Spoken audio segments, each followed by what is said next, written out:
मग ते औरंगजेबाचं नाव ठेवायचं की नाही, सिटीचं नाव असो नाही तर कुणाचं नाव असो, तुमच्या प्रत्येक विकासाच्या कामामध्ये भारतामध्ये बोलत असताना हिस्ट्री तुमच्या डेव्हलपमेंटच्या फ्युचरच्या मध्ये येणारच आहे, तुम्हाला रिव्हिजिट करावं लागणार आहे. आणि म्हणून मी तुम्हाला सिरियसली विचारतोय की हे सगळं चाललेलं आहे. आज मुसलमान समाज कुठल्या तरी मायनॉरिटी डेमोक्रेटिक पार्टी नागपूरच्या त्या माणसाच्या मागे जाण्यापेक्षा इम्तियाज जलीलचं ऐकायला मुसलमान नक्की जास्त त्यांना इच्छा असेल की इम्तियाज जलील क्या कह रहे हैं, तर ते सांगा तुम्ही. नाही, पण प्रसन्न आपण साध्य काय करणार आहे?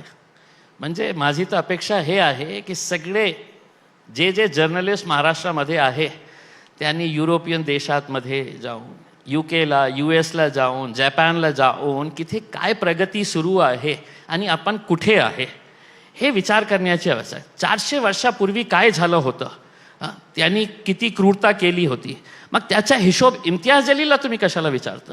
मी काय हिस्टोरियन नाही आहे,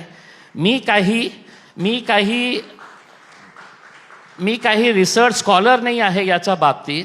पण तुम्ही जेव्हा मला प्रश्न विचारता तर मला या गोष्टीचा खेद वाटतं की तुम्ही मला या दृष्टीनं बघता की मी मुसलमानांचा नेता आहे. मी खासदार होतो, आमदार होतो, मी सगळ्यांचा आमदार होतो आणि सगळ्यांचा खासदार होता, एका विशिष्ट जातीचा लोकप्रतिनिधी नाही होता.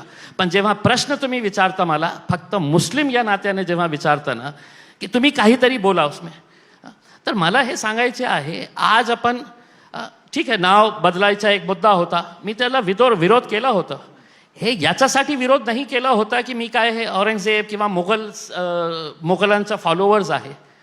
एक गोष्ट मी आपल्याला स्पष्टपणे आज सांगू इच्छितो, महाराष्ट्राच्या नाही देशाच्या मुसलमानांच्या वतीने मी सांगू इच्छितो की कोणताही मुसलमान या देशाचा मुघलांची आपली संबंध जोडत नाही, मी पण जोडत नाही, काही देणं घेणं नाही आहे.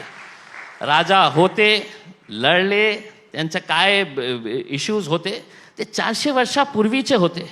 अचानक दुर्दैव मला हे प्रश्न देवेंद्र फडणवीस साहेबांना विचारायचे आहे की तुम्हाला काय मिळत आहे याच्यातून?